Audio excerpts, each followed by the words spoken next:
What is going on with Paper Mario the Thousand Year Door pre-orders? Many people have stated that their orders are canceled overall at Amazon and Walmart, and I wanted to kind of look into things and what is happening with this game. Why are pre-orders getting canceled? There seems to be two different camps here when it comes down to it. There's one camp that says that Nintendo is canceling pre-orders because they want more people to go on there and buy the game digitally. Another camp is saying that Nintendo is canceling pre-orders from some of these places because they don't want there to be leaks. And I don't know which one is either true. I can only give you guys my opinion on what I think overall from some of the behind the scenes stuff that I've seen and also some of the things that I know happens because I have friends in distribution when it comes to Amazon and Walmart. So I do want to talk about that. So the situation with this is interesting because Nintendo has moved the day up of the releases from Friday to Thursday. They're also transitioning from the Nintendo Switch to the Nintendo Switch 2.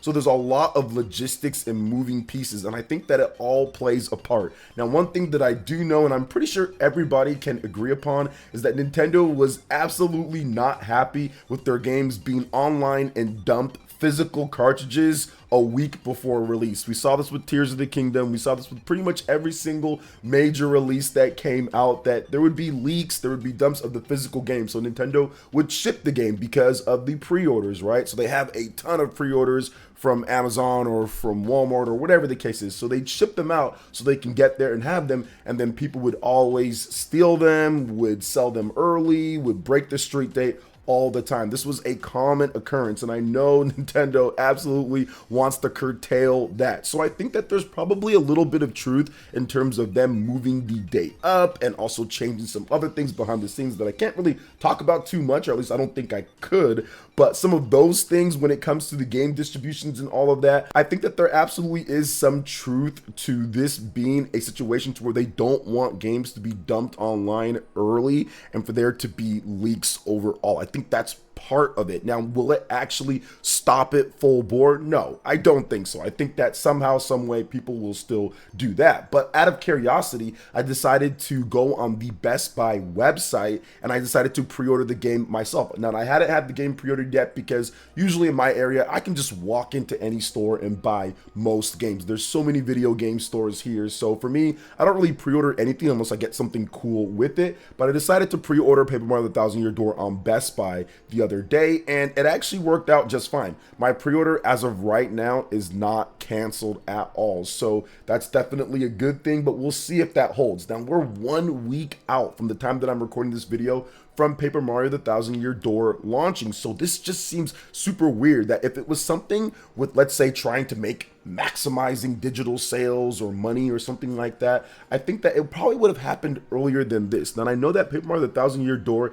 absolutely had some issues on Amazon beforehand to where people couldn't pre-order it or the pre-orders sold out very quickly, but maybe Nintendo, just maybe, this is what I'm thinking, maybe they've identified who's actually leaking or where the copies are coming from, and that's why it's hitting specific places like Walmart and like Amazon. And I think that for sure, from the people that I've spoke with when it comes to Amazon distribution and Walmart, for sure leaks happen from there. A lot of times when these leaks happen, these dumps of the physical games, it comes from Walmart or it comes from Amazon, and when they ship them out there and people just basically stealing them or people selling them early, all sorts of things. So I think that this might be a way to kind of curtail that a little bit. Now, some people really disagree with that viewpoint, and I completely understand if you do. It seems so awkward and weird because leaks are still going to happen no matter what. Now, it hasn't happened at this point. Usually this would be the prime spot when we'll see that something's leaked, right? Something's happened online, like, okay, the game's out, people are downloading it or stealing it or whatever the case is, but that hasn't quite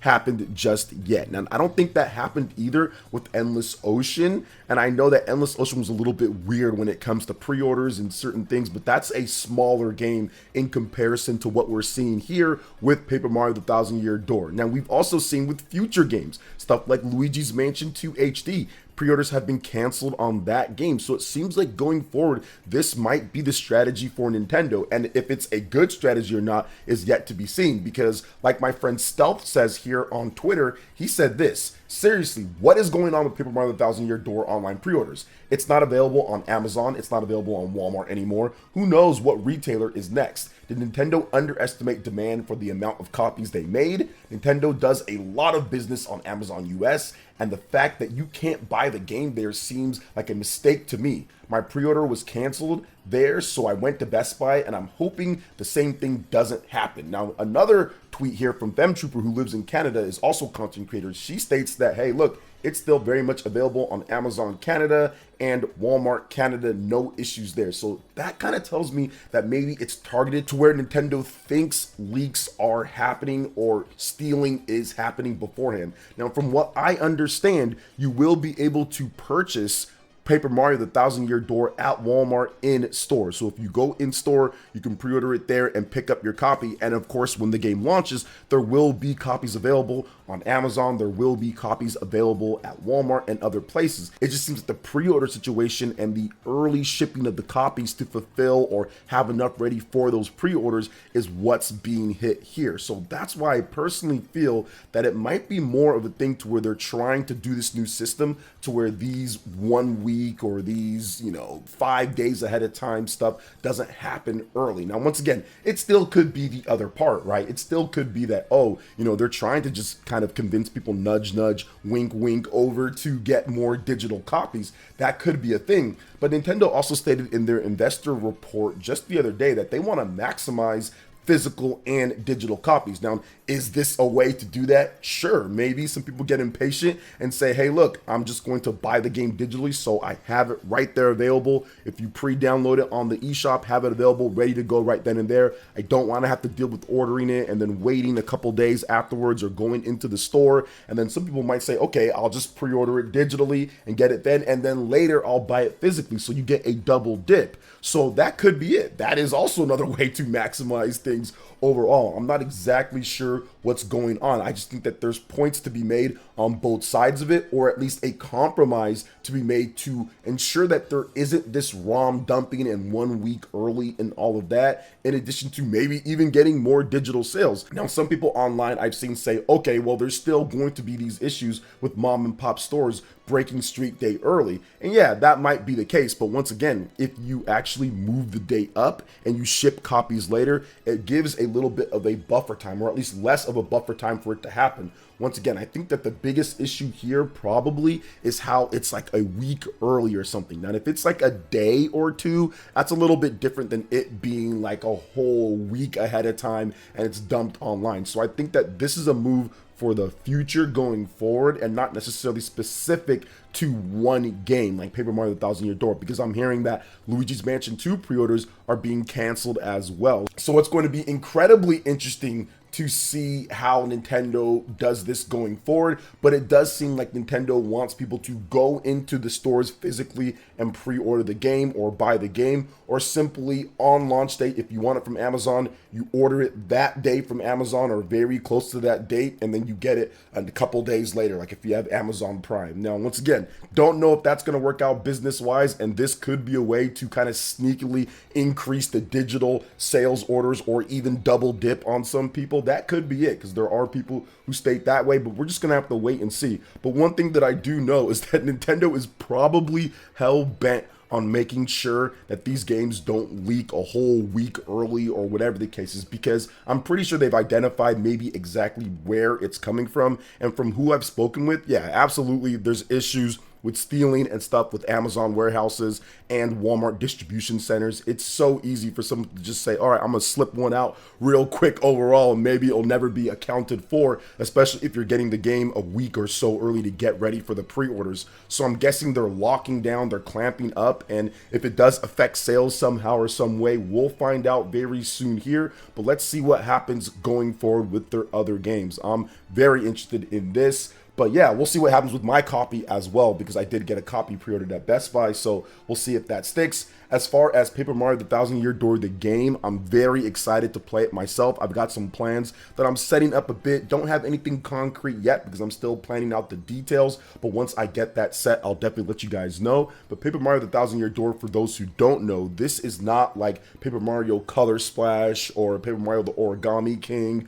or Paper Mario the Paper Jam game or any of those games. This is the true Intelligent Systems, the people who make Fire Emblem, Advance Wars, the original developers. This is their true vision of evolution from Paper Mario and Super Mario RPG. Essentially, Super Mario RPG 3 in a way. This is an RPG, old school, with some really good writing, really good combat, great revamped graphics now. And the game already looked really good back on the GameCube, and it looks way better now on the Nintendo Switch. The only casualty of that is the fact that the game now is 30 frames per second instead of 60. I would have liked it if they kept the 60 frames per second, but the game is a turn-based RPG, so we'll see how that affects the timing, because this is the evolution of the button combat system, to where whenever there's about to be an attack, you press the button, right? Super Mario RPG, you had that. Paper Mario, you had that. But now there's a variety of different things that you do depending on the different attacks that you have. It's even way better than what we saw in Super Mario RPG or even the original Paper Mario. So we'll see how that affects things overall, but I'm super excited to play the game again. Now, this game has never been re-released here in the US or any other place. There's been no virtual console release, there's been no remaster, there's been no HD port of it, nothing like that. So this is the first time in 20 years that the game has actually been re-released in some type of way, shape, or form. So I think people are very excited about that, and it's the pinnacle of the Mario RPG experience from a gameplay perspective. Now, story-wise, it's debatable on what people like the most when it comes to Super Mario RPG, Paper Mario on the N64, and this game, but to me, I've played all three. I don't necessarily remember everything with Paper Mario the Thousand Year Door because I only played it and beat it one time, and it was 20 years ago, so I don't remember everything. But from what I do remember with the gameplay, I had the most fun overall with the gameplay of Paper Mario the Thousand Year Door over Super Mario RPG and Paper Mario on the N64. Now, I love Super Mario RPG. I played it again, the remake that they did on the Nintendo Switch, and it is phenomenal. It is so good. The visual bump and upgrade, the quality of life features, all of that stuff was awesome. This game seems to have a lot with Paper Mario the Thousand Year Door, has a lot of similar type of things that they've done. Obviously, the visual overhaul is beautiful, and the quality of life features that they've done to switch out characters and certain things is really nice. Little things here and there to enhance the experience.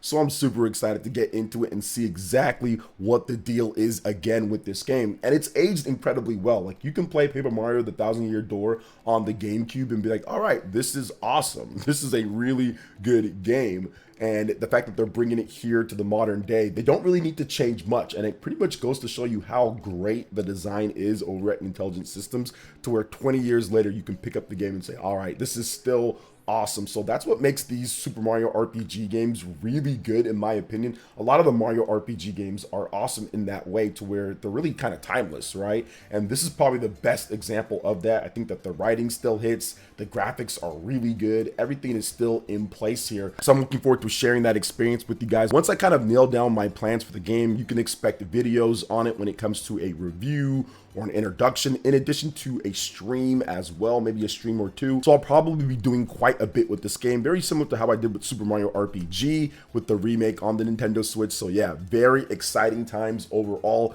for fans, and I do think that this game could signify the future of the series. And I've talked about this before, so I have a video on it. I'll link it if I can find it for you guys. But I've talked about this before. But if we see that Super Mario RPG, we obviously know that that game has sold over 3.3 million units, and it's heading to where it's going to beat out Paper Mario the Origami King in a much shorter amount of time on the market. We see that, and then if this game explodes as well with these sales numbers, I think that that pretty much is going to set a different course for the Paper Mario RPG series in the future. Now, we don't have Alpha Dream anymore. The Mario and Luigi series, we don't know what's going to happen with that. That's always been the excuse why the Paper Mario games went away from more of an RPG classic turn-based feel, but now that that's not necessarily a thing anymore at this point, I think that now is the time to kind of unify all of it and have a brand new Paper Mario game on the Nintendo Switch 2 to where it's back with intelligent systems and they make something that's just absolutely incredible and blows our mind in the Paper Mario